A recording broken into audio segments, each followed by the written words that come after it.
Welcome to our channel. కల్తీ నెయ్యి కేసులో ఈడీ ఎంట్రీ ఇచ్చింది. మరి ఇప్పటికే అటు లిక్కర్ స్కామ్లో కానివ్వండి, అంతకుముందు జగన్ అక్రమాస్తుల కేసులో కానివ్వండి ఈడీ ఎంట్రీ ఇచ్చింది. కానీ ఈడీ ఎంట్రీ ఇస్తున్న కొద్దీ ప్రజలైతే కొన్ని అనుమానాలు వ్యక్తం చేస్తున్నారు. ప్రతి కేసులోని ఈడీ ఎంట్రీ అవుతుంది, కానీ దేనిపైన ఏ కేసు కూడా కొలిక్కి రాదు. మరి ఇప్పుడు కల్తీ నెయ్యి అంశం కూడా ఆ విధంగానే మారుతుందా? మరి ఇది హిందూ మనోభావాలతో కూడుకున్న అంశం కదా, ఇది ఎక్కడి వరకు దారితీస్తుంది తెలుసుకునే ప్రయత్నం చేద్దాం. దీన్ని విశ్లేషించడానికి మనతో పాటుగా ఉన్నారు ప్రముఖ ఆర్థిక, రాజకీయ, సామాజిక విశ్లేషకులు అంగమరావు గారు. నమస్తే సార్. నమస్తే అమ్మా. సార్, ఏదైనా కేసులో ఈడీ ఎంట్రీ ఇస్తుందంటే అందరూ ఉత్కంఠంగా చూస్తారు. మరి మనం గడిచిన 12 ఏళ్ళు 13 ఏళ్ళ నుంచి కూడా జగన్మోహన్ రెడ్డి గారు బెయిల్ పైనే ఉన్నారు. మరి ఈడీ ఇప్పటికి కూడా స్పష్టత ఇవ్వలేదు. అటు లిక్కర్ స్కామ్లో కూడా ఈడీ ఎంట్రీ ఇచ్చింది, ఈడీ సోదాలు నిర్వహిస్తుంది అని చెప్తున్నారు. ఇప్పుడు కల్తీ నెయ్యి కేసులో కూడా ఈడీ ఎంట్రీ ఇవ్వడం, మరి ఈ కేసు అయినా ఫైనల్ వరకు వస్తుందా, ఆగిపోతుందా, అసలు ఏం జరుగుతుంది? ఇప్పుడు మనం ఒకటి కనుక గమనిస్తే సహజంగానే సిబిఐ వాళ్ళు ఒక కేసును టేకప్ చేసిన తర్వాత అందుట్లో మనీ లాండరింగ్ జరిగింది అని కానీ, డబ్బులు రూపేణా ఏదైనా జరిగింది అని కానీ ఒక అనుమానం వ్యక్తమైన తర్వాత ఈడీ వాళ్ళని దాంట్లో ఇన్వాల్వ్ చేస్తారు. సహజంగా ఈడీ అనేది కేసును టేకప్ చేసింది అంటే వాళ్ళకి కొన్ని ఆధారాలు, స్పష్టమైన ఆధారాలు వాళ్ళకి లభించిన తర్వాతే ముందుకెళ్ళిద్ది. గమనించుకోండి, ఇక్కడ ఈడీ అనేది ఎంటర్ అయిన తర్వాత కేడీలకి బేడీలు పడతాయి, అందులో ఎలాంటి సందేహం కూడా ఏం లేదు. ఇది ఒకప్పుడు నానుడి. ఒకనాడు ఈడీ అయినా సిబిఐ అయినా ప్రజలకు ఒక నమ్మకం అనేది ఉండేది. జగన్మోహన్ రెడ్డి పుణ్యమా అని, ముఖ్యంగా జగన్మోహన్ రెడ్డి గురించి చెప్తున్నాను నేను. జగన్మోహన్ రెడ్డి పుణ్యమా అని చెప్పని ఈడీ అయినా సిబిఐ అయినా వాళ్ళ మీద విశ్వాసం కోల్పోయే విధంగా అతనికి సంబంధించిన వ్యవహారాలన్నీ నడుస్తూనే ఉన్నాయి. అందుకనే ఈరోజు ప్రజలు కూడా ఏమనుకుంటున్నారంటే, వాళ్ళు పదే పదే సిబిఐని పిలిపించండి, సిబిఐకి అప్పచెప్పండి అని చెప్పని ఎందుకు అడుగుతున్నారు అంటే, వాళ్ళకి అనుకూలంగా సిబిఐ వ్యవహరిస్తుందనే నమ్మకం వాళ్ళకి వాళ్ళు కల్పిస్తున్నారు. అట్లాగే సిబిఐ వ్యవహార తీరు కావచ్చు, అవి కూడా కొంచెం అనుమానాస్పదంగానే ఉన్నాయి. కాబట్టి జగన్మోహన్ రెడ్డి సిబిఐ అని జేబీఐగా ఈరోజు ప్రజలందరూ కూడా భావించే వ్యక్తం. వాళ్ళ అనుమానాలకి, ప్రజల యొక్క ఆలోచన విధానాలకి ప్రజలు ఏ విధంగా అనుకుంటున్నారో ఆ విధంగానే సిబిఐ వ్యవహరిస్తుందే తప్ప ఒకనాటి సిబిఐలా ఇప్పుడు ఉన్నటువంటి సిబిఐ వ్యవహరించట్లేదనేది స్పష్టంగా ప్రజలందరూ కూడా ఒక అవగాహన అంటూ వచ్చింది. మన బొట్టాలకు కూడా కళ్ళ ముందు కనపడుతున్న ఆధారాలు అవి ధృవీకరించుకునే పరిస్థితి అయితే కనపడతా ఉన్నాయి.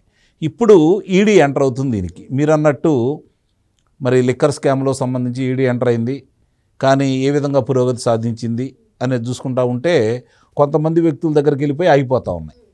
ఆధారాలు స్పష్టంగా ఉన్నా, అలాగే డబ్బులు దొరికినా ఇంకా వేగవంతంగా ముందుకు వెళ్ళట్లేదు. పాత్రదారుల దగ్గరే ఆగిపోతుంది, సూత్రధారుల దగ్గరికి వెళ్ళట్లేదు. ఇక్కడ కూడా మామూలుగా ఇప్పుడు ఈడీ ఎంటర్ అయిన తర్వాత చిన్నప్పన్నకు సంబంధించింది కావచ్చు, లేదంటే వైష్ణవి డైరీకి CEO దగ్గర సంబంధించింది కావచ్చు, ఇవన్నీ కూడా ఆధారాలు స్పష్టంగా ఉన్న తర్వాత ఇంతవరకే పరిమితం అవుతుందా, ఏళ్ళ వరకే ఆగుతారా? చెవిరెడ్డి భాస్కర్ రెడ్డో, లేకపోతే కరుణాకర్ రెడ్డో, లేదంటే ధర్మారెడ్డో, లేదంటే సుబ్బారెడ్డో, అది దాటి వీళ్ళ పైన ఎవరు నియంత్రణ చేశారు, ఎవరు ఆలోచన విధానంతో, అంటే నెయ్యి రసాయనాలతో కూడినటువంటి నెయ్యిని ఏ విధంగా తిరుమల తిరుపతి దేవస్థానాలు వినియోగించారు.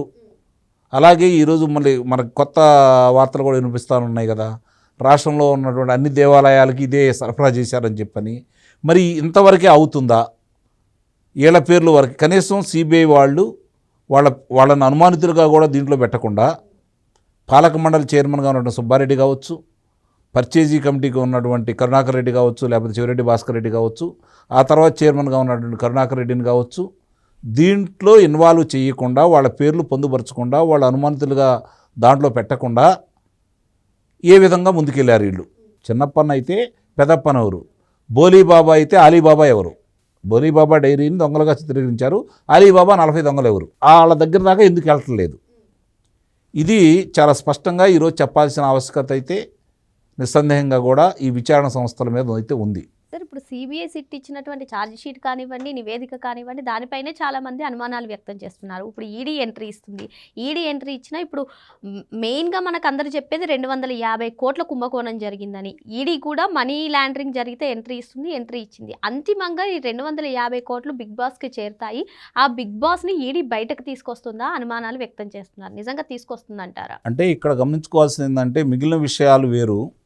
ఆ వెంకన్న స్వామికి సంబంధించి ఆపద ముక్కులో వాడు అనాథ రక్షకుడుగా అని చెప్పని ప్రతి వాళ్ళు కూడా తన ఇంట్లో బాధలు వచ్చినా, తన ఇంట్లో ఏదైనా శుభకార్యం జరుగుతున్నా, తన పిల్లలు చదువుకి వెళ్తున్నా, విదేశాలకు వెళ్తున్నా కూడా ఆ దేవదేవుడికి మొక్కుకొని ఆయన దర్శనం చేసుకొని మనకు మేలు జరిగిద్దని భావిస్తారు. ఆయన శక్తియుక్తుల గురించి చాలామంది కూడా నమ్మకం లేదు వీళ్ళకి, అంటే మిగిలిన వాళ్ళందరికీ నమ్మకం ఉంది. వీళ్ళు ఎవరైతే దీంట్లో పాలు పంచుకున్నారో నమ్మకం లేదు. ఎందుకు నమ్మకం లేదు అంటే వాళ్ళు దేవుణ్ణే నమ్మరు కాబట్టి, నాస్తికులు కాబట్టి, అన్యమతస్తులు కాబట్టి.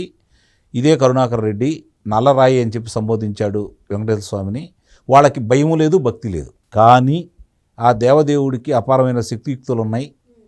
ఆయనకి ద్రోహం చేయాలని తలపెట్టిన వాళ్ళు కానీ, అపవిత్రం చేయాలని భావించిన వాళ్ళని కానీ, ఆయన అంటే 2 కొండలే చాలు 7 కొండల ఎందుకు అని చెప్పని మాట్లాడిన వాళ్ళని కానీ ఎవరిని ఏ విధంగా శిక్షించాడో ప్రజలందరికీ తెలుసు. కాబట్టి అసలు వీటన్నిటికంటే కూడా భారతదేశంలో ఉన్న అన్ని దేవాలయాలను ధ్వంసం చేశారు. ఆ దేవాలయాల్లో ఉన్న నిధి నిక్షేపాలను తీసుకొని వెళ్ళారు, విగ్రహాలను ధ్వంసం చేశారు. ఆ రోజు ముస్లిమ్స్ కావచ్చు, ముస్లిం రాజులు కావచ్చు, ఆ తర్వాత వచ్చిన బ్రిటిష్ వాడు కూడా కావచ్చు.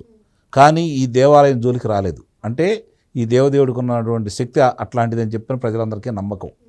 అందుకని ప్రపంచంలో ఏ హిందూ దేవాలయానికి లేనటువంటి మంది భక్తులు కావచ్చు ఇక్కడికి వచ్చేసి సందర్శించుకొని వెళ్తూ ఉంటారు.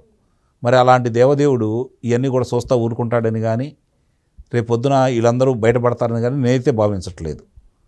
ఈడీ ఎంటర్ అయినా, ఒకవేళ ఇప్పుడు సిబిఐ వాళ్ళు సరిగ్గా నివేదికని అందజేయకపోయినా, వాళ్ళు అసమగ్రంగా దాని నివేదికను పొందుపరిచినా, సరే, మిగతా కేసులన్నిటికీ కూడా ఇలా హిందువుల మనోభావాలతో కూడినటువంటి అంశం కాదు. కానీ ఈ తిరుమల అందుకే చెప్తున్నాను. అందుకే ఆ దేవదేవుడికి అపవిత్రం చేయాలని కానీ, ఆ దేవదేవ భక్తుల్ని ఈ విధంగా కల్తీ అంటే రసాయనికలతో కూడినటువంటి నెయ్యితోటి లడ్డు కావచ్చు, తీర్థప్రసాదాలు కావచ్చు అందజేశారనే విషయంలో చాలా స్పష్టంగా ఈరోజు వీళ్ళెవరికి సంబంధం లేకపోయినా పరకామణి విషయంలో కూడా చూసుకోండి మీరు.